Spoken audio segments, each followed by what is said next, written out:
How to have fun anytime, anywhere. Step 1. Go to ChumbaCasino.com. ChumbaCasino.com. Got it. Step 2. Collect your welcome bonus. Come to Papa welcome bonus. Step 3. Play hundreds of casino-style games for free. That's a lot of games. All for free? Step 4. Unleash your excitement. Woohoo! Chumba Casino has been delivering thrills for over a decade. So claim your free welcome bonus now and live the Chumba life. Visit ChumbaCasino.com. No purchase necessary. VGW Group. Void where prohibited by law. 21 plus. Terms and conditions apply. When it comes to your brand, your visual presence is so important. You can't just get anybody to take care of that for you. When you are trying to take your image to the next level, you need to contact Eli Brazil at Eli's Digital Concepts. Eli specializes in improving your look with cutting-edge graphics that set you apart from the rest. He has done work for franchise with Shane Douglas, House of Kayfabe, Dan Healy, RTW, and many more. Eli's Digital Concepts is your one-stop shop for all types of graphic design, such as rebranding, photo manipulation, posters, logos, letterheads, t-shirt designs, mock-ups, and even AutoCAD work. You can catch Eli on Instagram at Eli's Digital Concepts, on Twitter at Eli's Concepts, on Facebook at Eli's Digital Concepts, or you can email him directly, Eli'sDigitalConcepts@gmail.com. Eli's Digital Concepts, custom artwork you have to see to believe. The following podcast is brought to you exclusively by the Rad Rob Radio Network.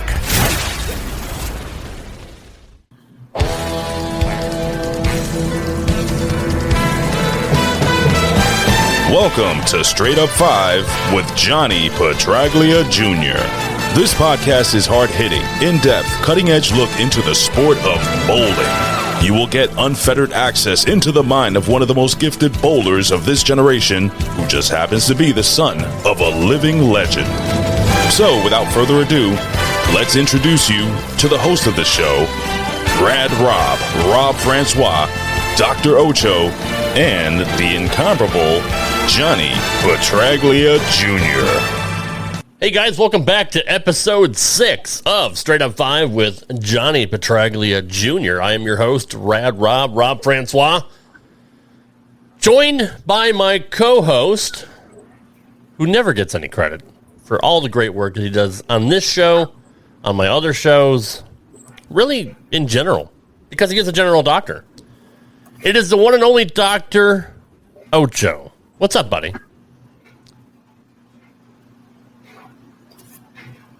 So I introduce him, and then he's got his mic muted. So I get an introduction because I finally got an introduction. I'm shocked. Shockingly. Whoopity. I wasn't expecting one. I was just going to sit back until the second segment. I mean, it's normally what you do anyway. Good to have you here, man. It's good to see you. It really is. Good? Yeah, no, it's good. Right. How'd you bowl last week in your first week of league? I freaking crushed it. Nice. Dude. We'll talk about that later. Yeah, okay. That's fair enough.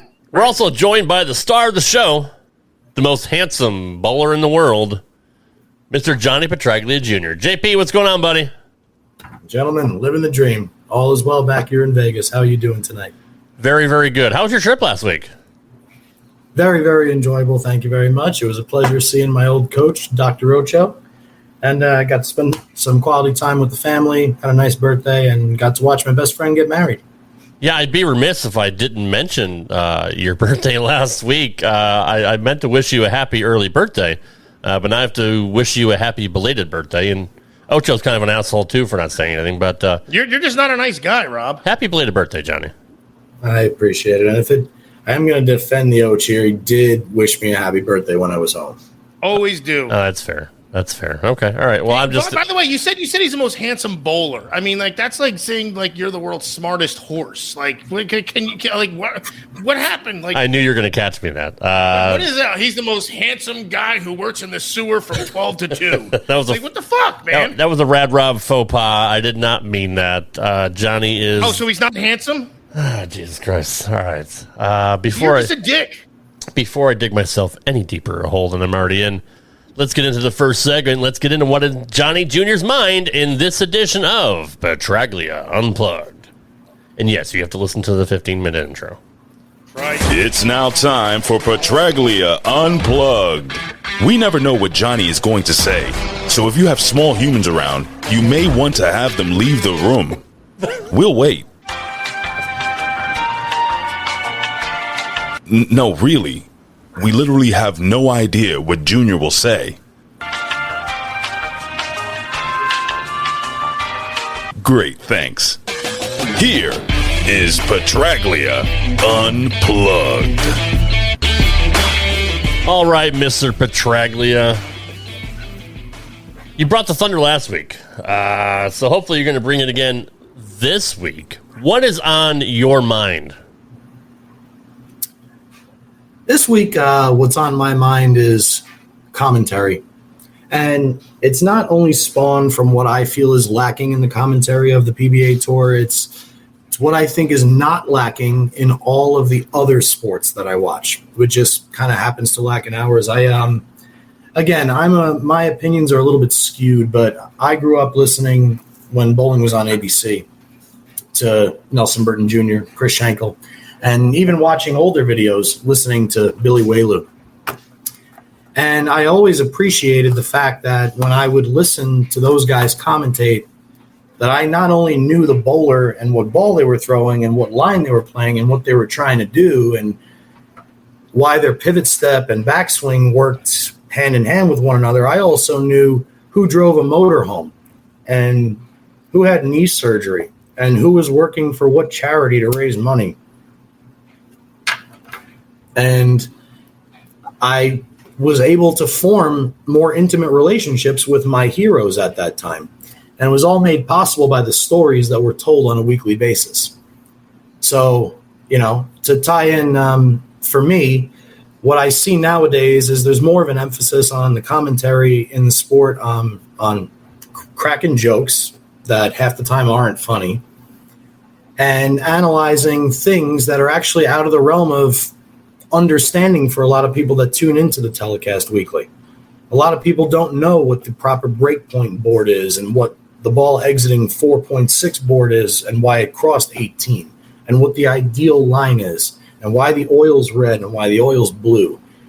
But that's pretty much all we know. And we also know the bowler's rev rate. And we also know that X's and slashes go in the boxes, but don't even ask somebody if they know how to keep score with the scoring system that's in the bottom left-hand part of that screen. Because nobody does. Still doesn't make sense to me, dude. Still exactly. doesn't. I mean, I get it. I understand the premise. It still doesn't make sense. I've watched videos, and I'm Ocho, damn it. Yeah. So, like what I know about Francois Lavoie, just as an example, he's Canadian, and he bowled at Wichita State, and he's one of the best bowlers in the world right now. I don't know anything else about Francois Lavoie other than the tournaments that he won from seeing him on television. I don't know what Jason Belmonte's been doing since he had to quarantine in Australia and why he didn't bowl the fall swing. I don't know how important winning 2 majors in 1 year was for Chris Prather. So when I turn on the show, half the time I mute it because I'd rather commentate myself. I'd rather stat the game myself and not even look at the bottom of the screen and commentate it myself. Whereas when I watch golf and I'm listening to the announcers analyze why the player's picking grass out of the ground and why he's contemplating hitting a 6-iron at full swing or a 5-iron at 3/4 swing, and is the wind going to change direction, and all these other elements and variables, I know all of them before that guy takes that swing. And now I know why that guy's taking a minute to swing that club. If the guy's on the front 8, you shouldn't sound a friggin' chasing 300 alarm and not alert anybody what the fuck that even is. Yeah. You say this guy's on the front 8. There's been 38 guys in the history of this sport since its inception in 1950, whatever, that have done this on television. It carries a bonus for this amount of money. You can imagine on a tour that only runs 16 weeks a year, held in 3 different cities, how important these next 4 shots are for this son of a bitch. Tell me that story. Don't put up a fucking siren and say, oh, look at this. We got another guy that's got the front 8 and act like it's a fucking game and act like it's easily achievable. It may be at a recreational level. It's not. For any amount of money. I don't care if it's for $100 or $100,000. Bowling 300 is a big thing, especially on television. So at the pinnacle of our sport, our announcers almost seemingly dummy down the very acts that they themselves once were involved in. Randy Peterson, my friend of a long time, yelled at that guy in the crowd the year that the guy yelled in his backswing at the Tournament of Champions. He yelled, "A lot of class, pal." Remember that, guys? Did you guys see that show? Yep, absolutely. I Go actually watch did it if you against haven't. Norm Duke, right? You want to know why? And he wanted he was going to make the tour again. He was going to actually get back on the tour. Exactly.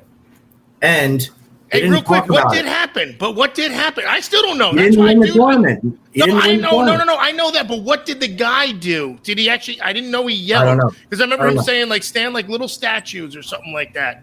Yeah, but later on when the guy jumped in his swing to lose the tournament. That's what it was. So because now he loses the exemption. And now Randy's entire life has changed, and now he's got to take a different route because now he doesn't want to try and get re-exempt.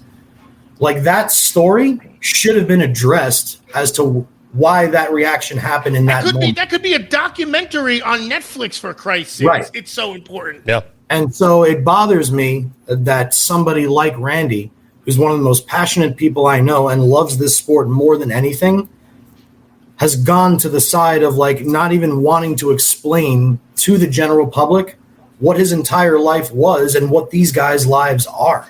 Tell me their story. Tell me something about somebody. Not, oh, Anthony's 21 and he bought a bowling alley in Las Vegas. How about we talk a little bit about the fact that Anthony won a major when he was 18 years old? And at 21 years old, he's decided to not only invest his money and time into a business, he's fucking million years smarter and beyond his fucking like age mentally. It's one of the coolest things this sport can offer. Like, I'm ranting a little bit now, but basically all I'm trying to say is when I listen to Chris Schenkel and Bo Burden commentate a show, I know everything about everything and everything that can happen, will happen, and won't happen. And I know exactly what's going to happen if one of those things happen or not. When I listen to Randy and Rob Stone, I'm curious if I'm going to have to hear about gravy trains and biscuit wheels or hot dogs and chickens or whatever the fuck else they talk about because they're still going to fucking talk about bowling. And they also there's so many inner jokes that, or not even in jokes, inner like as if we already know some of the things. Like they have little quips that they'll say about past broadcasts that they've done that if we never saw it, we don't know what they're talking about, and they'll almost needle each other about it, and we're still out in the open like, okay, what's that all about? And again, still guys on the front eight, but they're doing their joke from 4 years ago. I don't know, but it seems like unless you're really in on it, you don't get it too. Exactly. And it goes to show with when you look at the crowds at these television shows. First off, there's a couple hundred people that show up to the show. At least that's what it looks like. And then of those couple hundred people, have you ever actually looked at the faces in the crowd? Half of them are bowlers that bowled that week. They're not they're cheering for their buddy. Exactly. Shit, it used to be a big thing to go to. The fans aren't even there anymore. It used to be a big deal to go to TV shows and sit in the pictures. The front guys were having the suits, they had the cigars. The front row was the suits with the cigars, and then you had your like every row was like a lesser person almost. You had the proprietor of the bowling center. You had the namesake of the tournament, tickets. The chairman. Yep. Yeah. Wow. And you had all the employees that would sit on the second or third row that worked the event. I mean, it was, and now it's all you see in the background of the people that bowled the tournament. It's sad. It's sad for me to watch. What a freaking rant.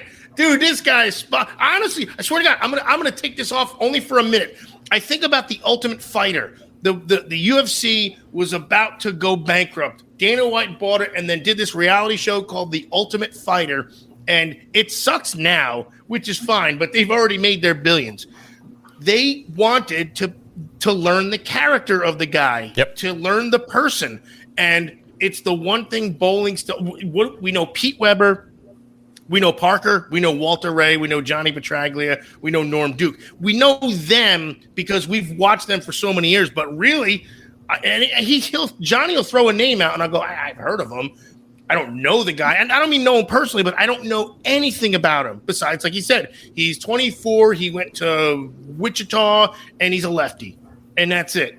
And how do you back a guy like that? Geez, I race motocross. I watch motocross, and they do more than that in motocross. Sorry, I'm going. All right, good. No, I mean, it's fine. I mean, even newer fans, if they see Norm Duke, they'll be like, all right, who's this old guy? What has he done for the sport? Where's he come from? Like, how long Why has is he he been throwing on the tour? ball so slow and weak or something like that? They can still do a great job of letting everybody know who the older guys are. And Johnny's right. Bo Burton and Chris Schenkel were fantastic about doing that. Not only would they go over the events of the week, which led up to the TV pair, to the TV stepladder finals.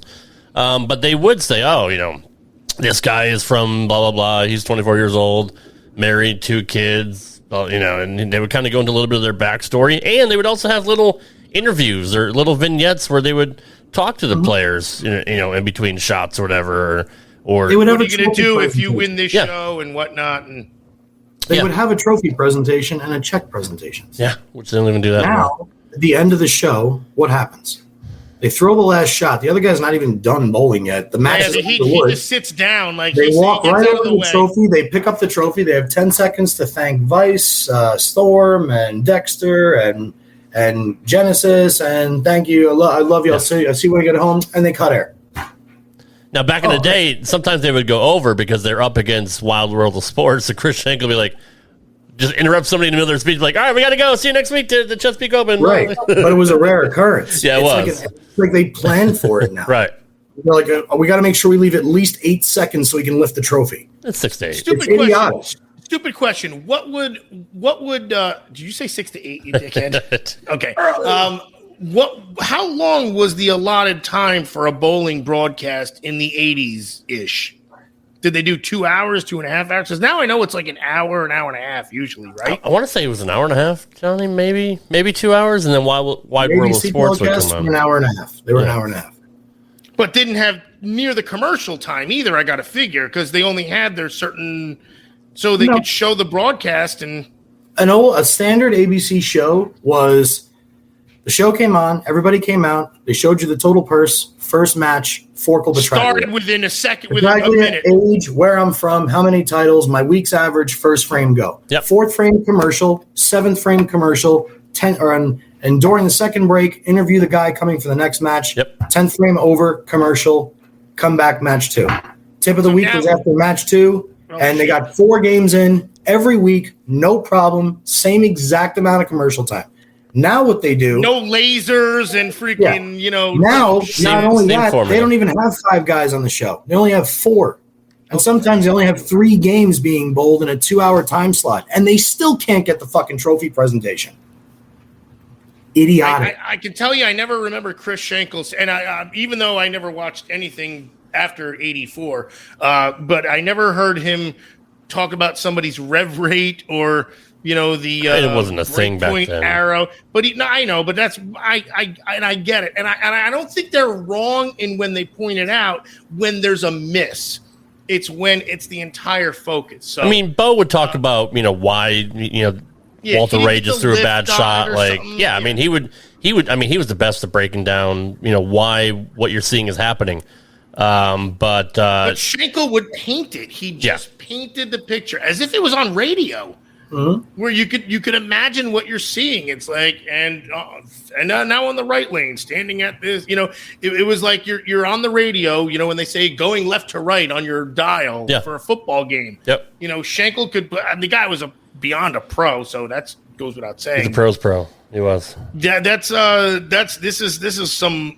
I never paid attention like that. So, but that's why I thought The Ultimate Fighter, learn the characters, learn what they're doing, learn how important this is. Because, I think he said it last week, they're not talking millions, man. We're talking hundreds of. I don't want to downplay it either, but they're still the best at what they fucking do. You should be paid for being the best at what you fucking do. Touche. That's right. Great rant, Johnny. Appreciate you bringing the fire once again. I knew that was going to be a nice topic for you when we were discussing what we wanted to do this week. So I do appreciate that. We're going to take a quick break. When we come back, we have some more listener questions for Johnny Jr. in Johnny's Pro Shop. We'll be right back. Ryan Seacrest here. When you have a busy schedule, it's important to maximize your downtime. One of the best ways to do that is by going to ChumbaCasino.com. Chumba Casino has all your favorite social casino games like spin slots, bingo, and solitaire that you can play for free for a chance to redeem some serious prizes. So hop on to ChumbaCasino.com now and live the Chumba life. Sponsored by Chumba Casino. No purchase necessary. VGW Group. Void where prohibited by law. 21 plus. Terms and conditions apply. Welcome back to Straight Up 5. All right, we are back for segment 2 of Straight Up 5 with Johnny Petraglia Jr. We have the listener mailbag. We have questions for the resident bowler. And no, not Ocho. It's the one that's a really good bowler. Sorry, Och. That's maybe one day people send you questions. Actually, there might be one in here somewhere. I'll see what I can do. Let's get into this week's listener mailbag in Johnny's Pro Shop. Welcome to Johnny's Pro Shop. This is the place to learn from one of the best. Johnny Jr. will answer any questions you may have about all things bowling. So come in, feel free to look around, and JP Jr. will help you improve your game. All right, gentlemen, let's get right into the listener mailbag.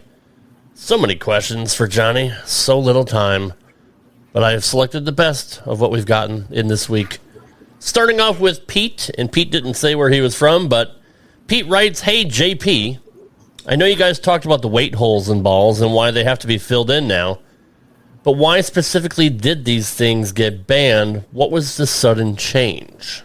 What was the reason for that, Johnny? Why did the USBC or whoever came up with these rules decide, you know what, we're not going to have weight holes whatever they call it, in the balls anymore? What's the big deal? The only thing that I could honestly think of, again, I don't know the true answer to this, but I would assume it was because of the amount of two-handers that are now bowling. Not using your thumb, having two vacant holes in a bowling ball, and the ability to flip the ball over completely, plus the tri-grip where the guys were actually drilling 3-finger holes in a triangle where they could actually make 6 bowling balls technically in one.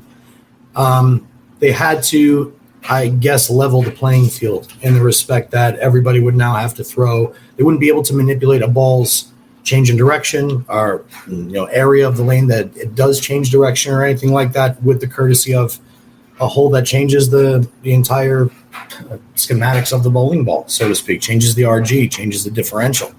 So now, by limiting people to only using the holes that are in the bowling ball and limiting the two-handers to only being able to lay their hand one way on a bowling ball, they feel like they've leveled the playing field in some respect by eliminating the weight holes. And not much has really changed because they've also changed what makes it legal. So it no longer needs an ounce or less of top and side. Now you can go to 3. So virtually any layout you put into a bowling ball now will pretty much be legal unless you do something extremely drastic. But again, it's very few and far between for that to ever happen. Would that hurt somebody? Like one thing, I need to add one thing here, Rob. I'm so sorry. No, you're not. You're not sorry. I promise you, I'm sorry for this. What the motherfuck did he just say? Dumb it down for the house hack, please. 3 and 5 and 2 and 4. Like, I feel like he's calling a fucking. If you hit the center of a cue ball, where's a cue ball going to go? Straight. If you hit the right side of the cue ball, which way is the cue ball going to go off the cushion? It'll go off the cushion to the right. Okay. Or off another ball. The weight hole is similar to hitting a cue ball in a different spot. Holy shit! I'm already on now. So let's say your ball on the right side of their ball, like you're looking at your hand in the ball. So the right side of the ball weighs 2 ounces more than the left side. When you let that bowling ball go, the right side of the bowling ball is on the head pin. It is closer to the head pin. And you rotate counterclockwise. So that weight block is already shifting in that direction. If you were to decide to say, hey, this ball is changing direction too close to me, you could go into the pro shop and ask your pro shop guy to take, I don't know, a 1/4-inch drill bit and drill 2.5 inches deep and take out, I don't know, a 1/4 ounce of side weight. The story of my life is only drilling 2.5 inches. I mean, that's literally my life's fucking work. As long as the motion of the ocean is good, it's fine. It's not. I'm just trying to make you feel better. Thank you, buddy. Back to bowling. Yeah, back to bowling. So no, I get it. So you're changing the dynamic, almost the English that we would say in pool and billiards, and getting it to face up with more direction, or at least easier, I would say, because the weight differential is different. You can manipulate any bowling ball by applying a weight hole. And then if you don't like where you put the weight hole, you can fill it and you can put another one in until you get the desired result. And if you do that as a two-hander, and have the ability to flip the ball around to use it, you have virtually way too much advantage balls in one ball. Okay, yes. There we go. But doesn't that hamper guys like me and Ocho that now can't have that hole? No, because now you guys are allowed to put even more mass on the negative or on the positive side of the ball. Now you can literally drill a ball that will hook because it has to hook. I mean, obviously you still have to somewhat know what you're doing when you throw it.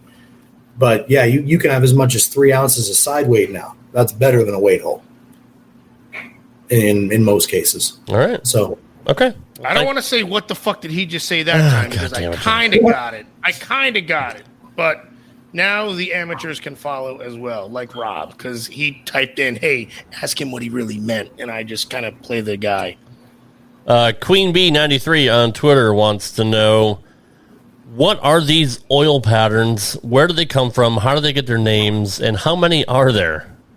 I'm assuming she's talking about cheetah and panther and wildcat and He-Man. And there's too many to count now. And they even have named, like, you know, your dad has one, Norm Duke pattern. I mean, there's several patterns that have, you can look on PBA's website for upcoming, like, regional tournaments. It'll tell you the oil pattern.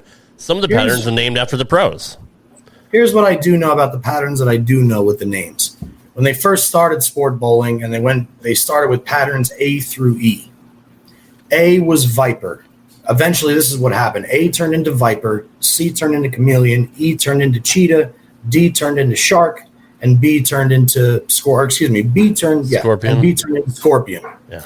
So they named them and then tried to say, like, a cheetah is really, really fast, which is what your ball speed has to be because this pattern's only 35 feet in length.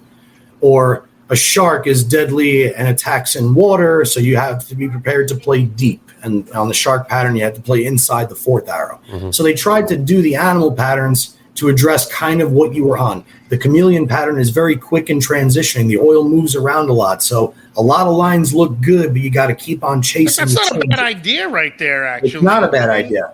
So that was how they started with the animal patterns. And then eventually they introduced the bowlers patterns. And typically those patterns were patterns that those bowlers like.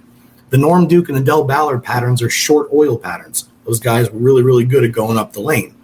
My dad's pattern's really long. My dad has moderate speed but loves to hook it. Marshall Holman had really fast feet and pretty good ball speed, and his pattern is like a chameleon. It's 38 feet. Once they started, and then obviously the majors namesake patterns, the TSC pattern, the Masters, the U.S. Open, fine. But after that, when they started adding like the countries and the cities, Lisbon, and then the Kegel patterns came in with Highway to Hell and Dead Man's Curve and all that, it eventually just got to a point that people just kind of stopped and said, how many milliliters of oil are being used? How long is the pattern? That's now it's just a gimmick, it sounds like. It's literally just a gimmick for what week that... And no matter what you call a lane pattern, the oil can only do so much to the topography of the bowling center. If the bowling center has always been a bowling center that says you have to play 15 to 5 and loop it a little bit, it really doesn't matter what pattern they put out. You're going to have to try and play that zone on the lane. When the guys go out to Reno, everybody that is successful in Reno since Reno's inception goes up the lane pretty much with good speed, similar to places like Red Rock and other places like I'm just going to take one from back then, Peoria at Landmark Lanes. That catered the guys that slow wheeled the entire lane. No matter what oil pattern goes out there, the tendencies of the bowling alley, the topography, the temperature, the where it is in conjunction with the front door, what bays are going to do, it's all the other variables. And a lot of times the oil pattern is actually what screws with most people because they go there with a mindset thinking, well, I'm bowling on shark this week, so I got to bring all my stuff that I can use inside the fourth arrow. And then you get there and you can play the trough. You can play right up the second arrow. And now you came there with false information because you didn't do any more homework. Course knowledge, the golf course knowledge. The yardage says 150, but it's actually like 132 to the pin, something like that. You got to land it at 120 to get it pin high. I got to piggyback that. So, but also, I mean, with all these patterns, because I'm grabbing on something that you said, the oil can only do so much, but can they really make it be so different? Like all these different patterns, I got to figure so many got to be similar to each other too, right? Absolutely. Like, so you have 25 bowling patterns, but probably 8 of them are distinct. Or I only said 8 because I'm Ocho, of course. But I mean, am I off by a lot or not really? Just go watch the PBA Tour season. Go watch every event. Look, every time I see Walter Ray bowl, he's in the same. He wasn't spot. on one show this year. I'm talking about every show. They're all playing somewhere like 15-7, and they're all kind of slow hooking it. Nobody's playing the rail.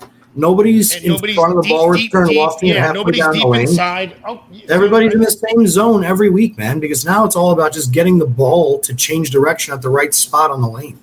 Well, actually, that's what it was about, which you even said a month ago.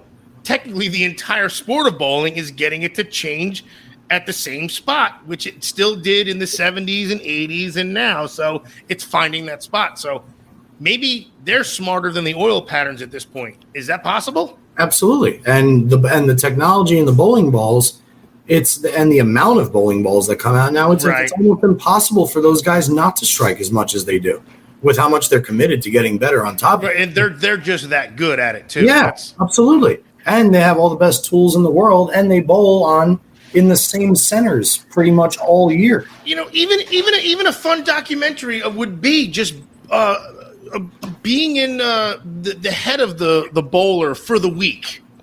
You know, for the week of qualifying, for the, you know, and why he's doing it, something like that. You know, why he switched the ball and what he's seeing on the lane, just to get in his own head to see, like, oh, well, that makes sense. Maybe they are a little above the amateur's head as far as what, you know, their verbiage is, but at least you'll see. You don't have to be a freaking chemist to figure it out, but you still have to know how the bowling ball shapes and how it breaks. So again, they're missing so much on this shit. I'm telling you, we're opening up the doors here. This is Ocho said it first. Dylan from Baltimore, Maryland says, "Hey guys, love the show. I'm learning more about bowling than I ever wanted to. I just started bowling leagues a few years ago and found this show on a goof. For someone who is a noob like myself, how much do I need to spend on equipment if I want to be competitive with other bowlers?" Johnny? Great question. It all depends on how far you want to go. I would say 2 years in, steadily practicing new league bowler, I'm assuming, not knowing anything about you, you're somewhere around 170 to 185.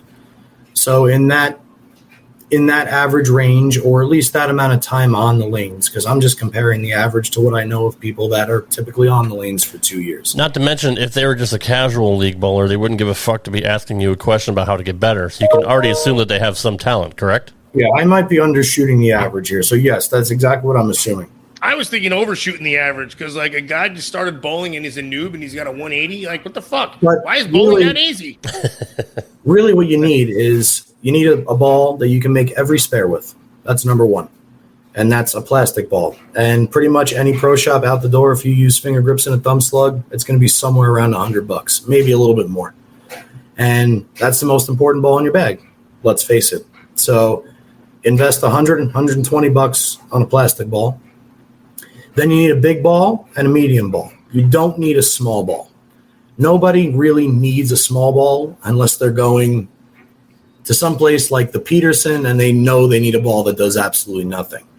So you can go ahead if you want and either get a Premier line or just below it, a Pro Performance or a high performance ball. So just a couple balls off the top of my head that are relatively new. The Pearlized Obsession Tour from Hammer is coming out. It's a real pretty gold. It's got an asymmetric core, and it has a pearlized cover stock. So that ball will create length and angularity, and its overall hook potential on a scale of 1 to 10 is, say, above 8.5. And then you drill a ball when that ball is just too strong, and you need something to smooth out the condition. You go to something that's more mid-range. So you would assume that bowling ball will get you out the door somewhere around $160 to $180 for a mid-range ball. And this is where we're talking about balls like a Deviate Decree, something that's symmetric and has a smooth, solid shell because you already have a pearl. Now, you can flip-flop these if you want. You can make the lower-end ball your pearl, and you can make your higher-end ball your solid. But having one big ASIM and one medium-lined symmetric ball, one that's pearlized, one that's solid, and a plastic ball, is really the only bag you would need if you want to get competitive in league, because then you'd be able to cover all bases throughout the course of a 3-game set. That right there would cost you, what is that? 120, 220, 320, maybe like $500 for the bag on just the bowling balls. And then as you continue and now you want to start bowling tournaments, you'll probably have to add at least 2 or 3 more balls and have 6 to be competitive just to cover all the bases. But before you do that, I would advise you buying some Abralon pads, having the ability to alter the surfaces of the bowling ball. Abralon pads are anywhere from $6 to $7 a piece, and I recommend having a 500, 1,000, 2,000, 3,000, and 4,000 in your bag. So that's 5 pads, figure around $30 to $35 for pads. Lastly, the most important thing in your bag, well, there's 2 more things. New skin. Well, I'm kidding. I'm kidding. Chamois. I use These old bowling skin. balls nowadays are super duper absorbent, and you throw 2 or 3 shots and the ball comes back. It is completely soaked from flare rings. There's oil all over the place. Chamois gets pretty much as much of the oil off the bowling ball as possible, which creates a more consistent reaction as you bowl. Chamois and Abralon pads are your top 2 accessories to have if you want to be able to manipulate your arsenal. And then finally, shoes. It's impossible to advance in this sport without having leverage on your pivot foot. There are exceptions, like Pete Weber, who's worn $30 Dexter Rickies for his entire career that has slide soles on both feet, and they're not interchangeable. But that's Pete Weber. Most bowlers on tour need to be able to use their pivot step to drive into their slide step to maintain consistency, commitment to the shot, and overall aggressiveness and power. And you cannot do that unless you have a high-tech pair of shoes. A pair of Dexter SST9s, a pair of Team Brunswicks, a pair of the Storm SP line, just to name a couple different brands of shoes. And those are all going to be somewhere from $160 to $229, give or take. So with that stuff, and as long as you maintain your equipment, clean it regularly, understand that bowling balls do tend to lose their original box finish gusto within the first 50 games you throw them. It's just the nature of the beast these days. That's why so many come out. But that would be my immediate recommendation for somebody who's been involved in leagues for 2 years and is looking to continue on the journey. Fuck me, I gotta get new shoes, ouch. I've been wearing the same pair of Lins since 1997. I was using Gary Shea shoes, and I grew a 6th toe, so I got my own problems. I feel like that answer was go buy a set of golf clubs, TaylorMades, maybe, and take up golf. But we don't discourage bowling. Bowling can be an expensive sport for sure. No, not even that. It's just it is complicated, and because you're looking at even a golf club, they look different, but the bowling balls all look the same. And like he's saying, you buy a weak ball. I got to piggyback again. Is that so he can play the lanes in the same spot, or is that so he can change his own angle? Because I feel like you buy the heavy ball for the higher oil, you buy the medium ball for when the oil breaks down. Is that to make it easier for us, the amateur bowler, to stay in our area and be comfortable and throw the same shot? 100%. Oh, all right. Oh, there you go. Never mind. Fuck it. At every level. At every level. We all want to be in our spot. That's why the guys on tour will drill 15, 20 bowling balls until they find one that works. Find something that works for, like Norm Duke, you said, I think a month ago, he wants to play the rail. So he's going to always try and do, yep. All right. Well, there you go. Yeah. If it's there, he's going to win. Well, can I ask this though? Like if your ball that's got an 8 out of 10 hook factor, there's not enough oil, the ball just fucking screaming through and going heavy every time. Can't you just polish it instead of having to use a different ball? You can. The problem nowadays, what's happened with the game is, remember when the ball used to go like 45 feet down the lane, get out to the half board, and then just go sideways? Yeah. That worked back then. It doesn't work anymore. Okay. You now have to play the blend down lane. You can't be as loopy. Your angles have to be tighter. The game will turn into more of a smooth forward roll like a skid hook roll set motion. It's no longer the boomerang hockey stick motion. I got you. So when you apply polish to a bowling ball, and basically you're now taking the cover of the ball and you're hydroplaning it an extra 10 feet down the lane, now it becomes twice as sensitive when it hits friction. So your likelihood of leaving designs is much greater. So you're going to be ball that changes washing direction out closer to you. Wow. What's you can put polish on a bowling ball? This is for the amateurs. I know all this stuff because I know everything about everything because I'm Ocho. What do you put on the ball? You never heard of the Luster King, Ocho, back in the day? Yeah, I friggin' the machine that never worked. The machine that never worked, yeah. That Luster King. I thought you were talking about this guy who had like that had a wax block in it that would just roll against the ball. It was great. Well, they had these this Luster King I knew had these hot ass chicks, and all it took was $1.50 to hang out for an hour, and you get a gumball and a hat, and you hang out with their daughter. That was the Luster King I knew. All right on. Yes, Ocho. You can scuff the ball, like Johnny mentioned, with getting the different pads to change the surface of the ball. So polishing is a no thing anymore? Like nobody does that? It's very rare to see somebody throwing something that's freshly polished. And people used to do it all the time. Like it was for guys that could hook the ball consistently. It was always, guys. It was a staple. It was a staple.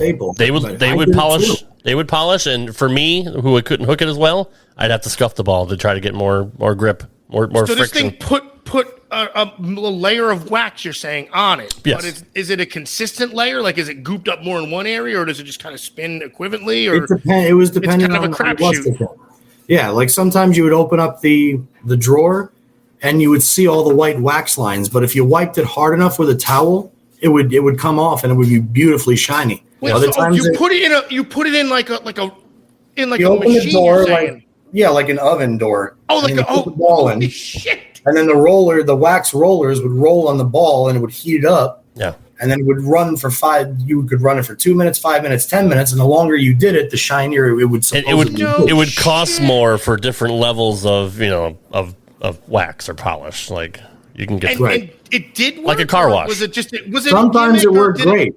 Most of the time, it was fucking worthless. Or you just take it to the pro shop, they put it on their little fucking spinner, and they take the towel and put the fucking wax on and just do it that way. I always thought it was always cleaning. Anytime they did. Well, again, I'm a noob like Dave from friggin' Sandusky, Ohio. Dylan from Baltimore. Right, yeah. Right. It's him and I. I knew. Nowadays, if you see a ball that even looks like it's shiny, most likely what happened was the ball was hit with like a 4,000 or a 5,000 pad. Where, like, if you use enough water with that fine of a grit, it would actually look glossy. Yeah. So they smoothed it out, but to make it hook, obviously, it sounds like. Yeah. Yes. Yeah. Keep talking. I'm just grabbing a drink. Okay. Yeah, let's just do that right in the middle of the show. What a fucking pro here. Yeah. You wanted a question for you, Ocho, and I did find one. I didn't. This question is for Dr. Ocho. Why do you suck so much? That's from Double R in Nashville, Tennessee. Well, I'm just that good at sucking. Much like a vacuum, that is me. No, I know. You probably went through the freaking mailbag. You saw like 1,000 questions, and you're like, oh, I got one. Let's freaking hit Ocho with this one. That's actually all I got. So that wraps up. It was probably sent to you. That wraps up the second segment here. Thanks, Johnny, for answering all of our listeners' questions. If you guys have any more emails you want to send, ask Ocho any questions, ask me or Johnny, send it to straightUp5@gmail.com. That's FIVE, straightUp5@gmail.com. We'll be happy to answer your questions, and we do appreciate it. When we come back, we're wrapping up the show with some straight shooting. We'll be right back. Hello, it is Ryan, and I was on a flight the other day playing one of my favorite social spin slot games on ChumbaCasino.com. I looked over at the person sitting next to me, and you know what they were doing? They were also playing Chumba Casino. Everybody's loving having fun with it. Chumba Casino is home to hundreds of casino-style games that you can play for free anytime, anywhere. So sign up now at ChumbaCasino.com to claim your free welcome bonus. That's ChumbaCasino.com and live the Chumba life. Sponsored by Chumba Casino. No purchase necessary. VGW Group. Void where prohibited by law. 21 plus. Terms and conditions apply. Welcome back to Straight Up 5. Welcome back to the third and final segment, which is straight shooting. It's time for Straight Shooting. Johnny Jr. and the boys sit around, tell stories, and hopefully teach everyone some life lessons. Nothing is off limits. They let it all hang out. Get ready for some straight shooting. All right, guys. This is really for Johnny, because Ocho doesn't really know shit. Getting back to our listener's question in the second segment about the different oil patterns, like the cheetah, the fucking the serpent, the horse, the llama. Were they created to, I don't want to say level the playing field because they're professional bowlers, but as we saw with the cheetah pattern, that's kind of what they were on. Like when they're on ESPN, all you heard about was cheetah, and guys were bowling, 180, 190 on TV. It was pretty embarrassing until they kind of figured it out.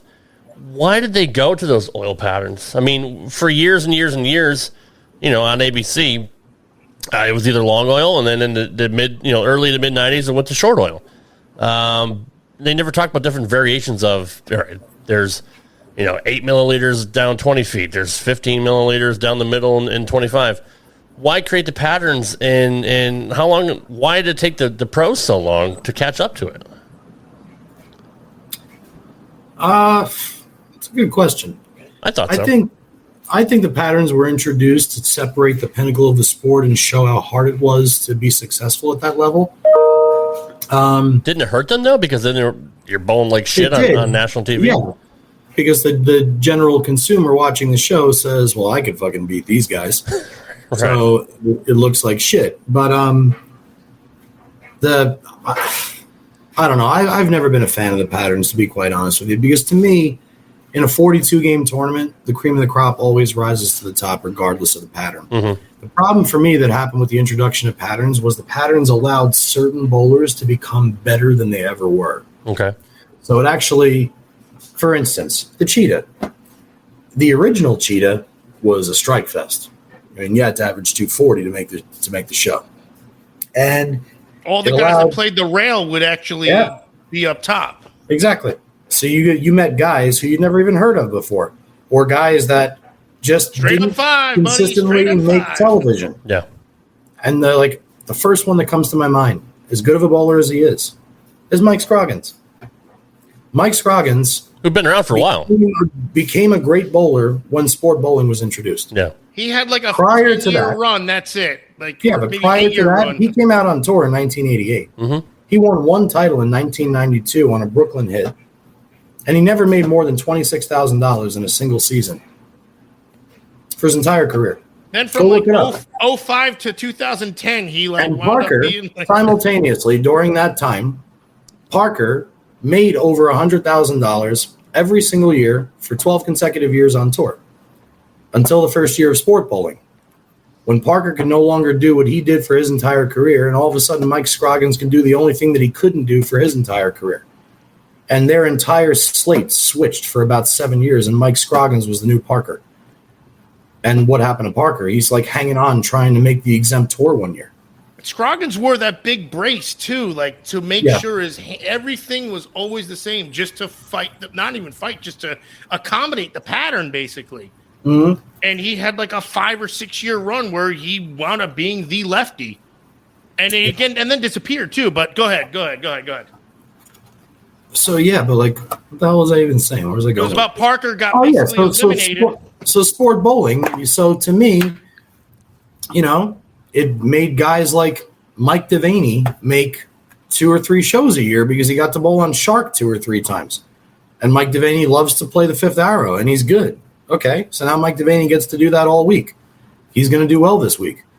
It was the patterns dictated who was going to do well every single week. What did they do beforehand, JP? Like, what was a bowling pattern when you went to a tournament? Like, what was it?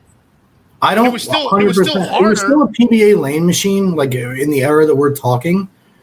But 80s to 90s. Yeah, it was. So, they would say oil was buffed to X amount of feet this week, and it's dry in the back end, and it's here, and the players had to do this week. And you didn't know what you were going into until you started bowling, because they'd always show, like we touched on this about a month ago, that in the amateurs this week, this guy averaged he's a 222 average in league, and we're talking 1988, 89, and he'd average 184, 172.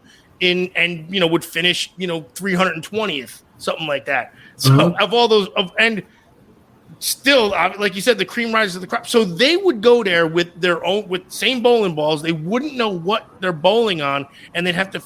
I guess this is the hand position still, and the figuring it out day, or taking your hand out of the ball, because I feel like the pattern kind of helps. They would just have to adjust on the fly. Move a board left, right, whatever they had to do. So these guys were just that good then, who won, because Parker, even in the 80s, had freaking 10 titles, I think. And he only graduated high school in the damn 80s. Just take Brian Voss. I've watched Brian Voss win PBA titles from in front of the ball return. I've seen him win playing the gutter. I've seen him play somewhere in between. I've seen him loft it, and I've seen him knuckle it. And I've seen him win all 5 ways, long before fucking patterns were ever introduced. And his motion is always the same, too, when he does it. I've watched Pete Weber win from every arrow with every make of bowling ball since plastic. The pattern never mattered. It never mattered. The only thing that you ever see when you now create a pattern is you are now highlighting certain bowlers' attributes. Let's say Eugene McCune is the greatest bowler in the world at throwing it over 23 miles an hour up the half board, which he is. You give him 33 feet on wood, who the hell is going to beat Eugene McCune that week? Has nothing to do with talent at that point. It has to do with that guy's A game and what they're bowling on. But as soon as it's 40 feet, he's going to wash it, and it's going to go. He's going to pick off a 10. Well, he's not going to be able to play his A game on that, so he's most likely not going to lead the tournament by 600 pins like he's going to. I got you. If the pattern was 50 feet in length and a lot of volume, Jason Belmonte is going to beat Walter Ray Williams Jr. It doesn't matter that Walter Ray hits what he's looking at more often than Belmo does. He's not going to beat Belmo on that oil pattern. So, to me, the only thing that sport bowling really did was exaggerate bowlers' attributes on certain patterns and really show their weaknesses on others. And Ocho, just to further that, back in the day, they didn't have stuff like that. Like you couldn't walk into a bowling center and know what you were gonna, what the lanes were gonna be like. Where now they tell you ahead of time.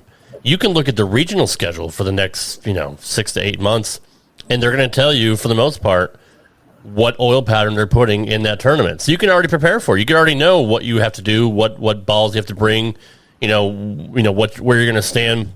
Whereas back in the day, they didn't have a clue. They had to learn on the fly. Just because somebody threw a 280 in the first game, they get to the second round and then they throw, 180 because the fucking lanes broke down. They didn't know what was going to happen. Whereas now you can prepare better for it.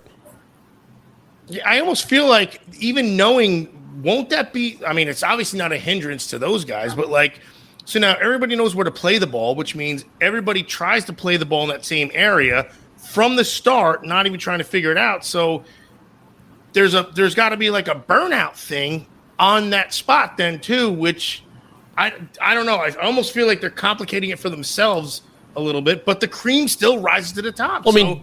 They've probably figured out how to burn out a spot and then move left or something. During the week, doesn't matter what pattern it is, and Johnny can back this up, is that oil will break down depending on who's bowling, what their target is. It's, how many righties do you have? Lefties are usually fucked because they don't have the oil breaking down, and we're... But knowing where the pattern is, the guys have to figure it out. So I got to figure it takes game after game after game. Pretty much, because the oil will change on the lane. It'll slide around. So they go in knowing, okay, I got to hit this area, and everybody thinks that same thing within probably a 5 or 6 board area. I think. I don't know, but I got to figure that's where everybody wants to play the lanes. Air quotes on an audio podcast. I get it. But if they play that area, then that's obviously going to burn quicker, which means that then dictates change for the next whoever. So I don't know. Does that the break point doesn't change though? Sometimes yes and no. Like what he was just saying about the left. Think about game one, okay? Game one of league. Your ball is whipping off the spot. There's not as much hold when you yank it, right? And then somewhere in the middle of game two or the end of game one, when you tug it a little bit, you blast the nose or something. All of a sudden it doesn't go high. Now it lays and it hits in the pocket. Right. Now the lanes are starting to blend. The break point hasn't changed, but now the lanes are blending. So you can either manipulate your hand and stay there or migrate left, getting into the same break point. Right. On the left side of the lane, if we start a tournament with that shit reaction where it's over angular when it touches dry and it goes 100 feet in the oil, we're fucked the entire tournament because there's nobody to alter it and blend it for us. There's no blend for you to freaking. On the flip side, when they're good in game one, you can't beat us. And that's the problem. Yeah. There is no happy medium with a left-hander. Right. We either have it all or we have nothing. You could have 3 lefties in the final telecast, and there was only 30 or 40 in the whole tournament, or you could have none for weeks on end, basically. Right. I mean, in that 3 consecutive weeks, the 4 out of 5 guys on the show are lefty. Yeah. But I mean, that's Johnny's right. That's what would suck and still sucks to this day is if, say, you're one of 5 lefties in the tournament and there's 80 righties. I mean, you bowl your first game, you shoot 190, you skip 2 pairs, you go to the next set of lanes, and it's the same fucking shot. You really have to do something. Out the 190. Yeah, grinding. Yes. So eventually, in game 5 and 6 of an 8-game block, when y'all are cruising at 230, 240, we're still struggling to bowl 220. Yeah. Yeah. And then you're taking chances too. Now you're taking. Well, you have to do something extreme because I got to figure this out. You got to figure the shot out. Yeah.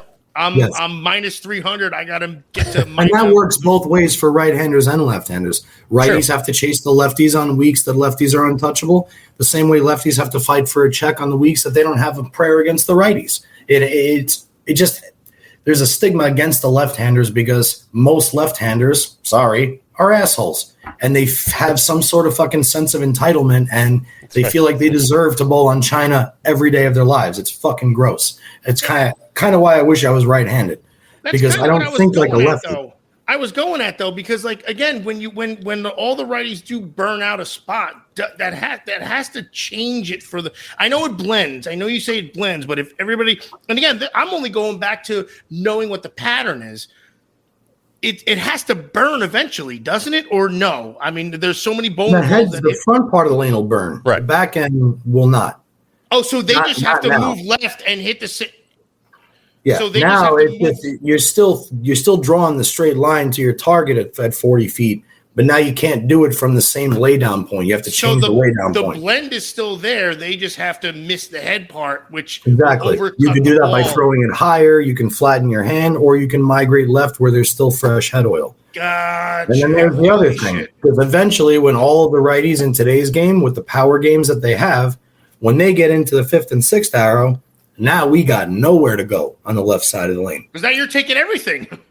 Because now, even if we throw it over it, it's still too sensitive down lane, and now I've delayed my reaction. So now I don't even have the smooth controllability, which means I have to throw it high with no hand and hit a pin at that point, which basically at that point means try and keep your head on straight before you kill somebody. Yeah, that's exactly and we've right. all put that one.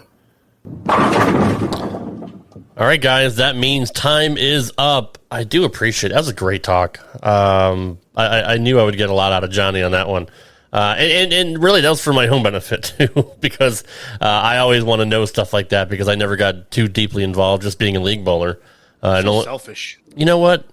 Suck a bag of dicks. You are. No, I won't. No, you're just being selfish now. You're using contacts to make your own freaking world better, and I'm not liking that. Go to Target. They got to buy one, get one on bags of dicks. You'll love it. Just no, I'm looking out for bags you. of dicks because you said that the other day, and I went, and there weren't any. You dumb fuck, because you bought them all. Touche. Well played. Guys, appreciate it. Johnny, look, this is why I want to do this project with you because most people won't tell it like it is, and you do. Because you have integrity. And I'm not saying other people don't.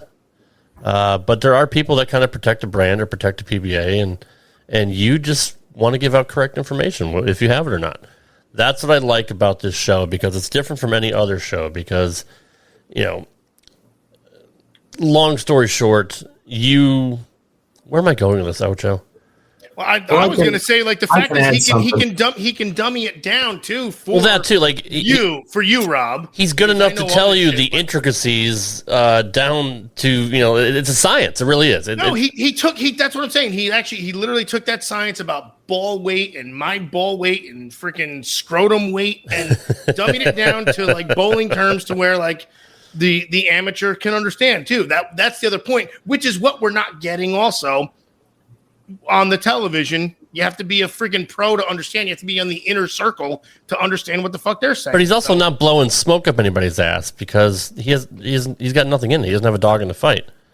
He's just a guy that loves the bowl and is doing his whole life. He's not looking for a run or looking for a sponsor, looking to get on tour. Johnny's going to tell it the way it is. Sport to fucking go. He wants the sport to get better, right? And that's where it is. That's why it actually, honestly, it is unfettered, because this is the guy that the sport gave him so much that he wants it to grow, and he's watching it. I don't mean crumble, because I'm using his words, like the mom and pop shops he was talking about last week. Like these are things that like we're watching happen, and that's gotta hurt. So maybe this is the way to go. Maybe this is the way to start it. Who the fuck, man? In any event, we appreciate you, Johnny, for everything that you bring to the table and all of your knowledge, and you're humble. You're not a douchebag like Ocho. Oh, you used a word there that I'll just say first off. Thank you. You said that I have a lot of integrity, and you do. I'll also be the first to admit that it took a lot of years of not having it to try and be where we are now. So that one actually meant a lot to me. So thank you. Absolutely. We can find Johnny on Facebook, Johnny Petraglia Jr. Johnny Petraglia. No Junior on Facebook. I got heat for that for last week. And Ocho is on Twitter at the Dr. Ocho. And I never plug my own shit, but I'm going to do it this week. Why? Why would you? All right, guys. You can find me on Twitter and Instagram at RadRobGaming. Ocho and I have a wrestling-ish podcast that drops every Thursday called RTW Main Event. No, we don't wrestle. We don't wrestle. So explain that we don't wrestle. Like we're not pro wrestlers, but we barely talk wrestling. It's pretty much our hour and a half, 2 hour, however long we decide to ramble, comedy show. It's what Ocho and I do for rant, and it's a psychiatry session, and it's a believe me, we take nothing seriously, but you probably won't. And either way, you're gonna have fun with it. That drops every Thursday anywhere podcasts are found. Oh, see, that was your line. See, under my fridge, man. I found one under my fridge just the other day. I found a podcast under the fridge. I was looking for the water line, and I'm like, holy shit, a podcast. How the fuck did this happen? See, we gotta have anywhere more. Podcasts are found. We gotta have more humor on this show, because we're all about fucking numbers and fucking science and shit. We gotta have some fun one of these weeks. Not that talking bowling isn't fun, but yeah. All right, I just fucked the whole show. No one's gonna listen to the show anymore. No, I killed the town. It's over. We had such a freaking rant going. We had a freaking hour great show. It was a good run. Killed it with the ending. So I don't know. Just call it like you see it and say this is probably our last show. This will be our last show. So it was a good run, guys. I do appreciate it. But no, we will be back next week with another edition of Straight Up 5 with Johnny Petraglia Jr., Dr. Ojo, and myself again. Happy belated birthday, Johnny. And it's good to see you back home in Vegas. And Ojo, still sticking to it. You can suck a bag of dicks. Thanks for listening to Straight Up 5. If you would like to send your questions into Johnny Jr., send us an email at straightup5@gmail.com. That's straight up FIVE @gmail.com. We'll see you next time for another edition of Straight Up 5 right here on the Rad Rob Radio Network. Ryan Seacrest here. When you have a busy schedule, it's important to maximize your downtime. One of the best ways to do that is by going to ChumbaCasino.com. Chumba Casino has all your favorite social casino games like spin slots, bingo, and solitaire that you can play for free for a chance to redeem some serious prizes. So hop on to ChumbaCasino.com now and live the Chumba life. Sponsored by Chumba Casino.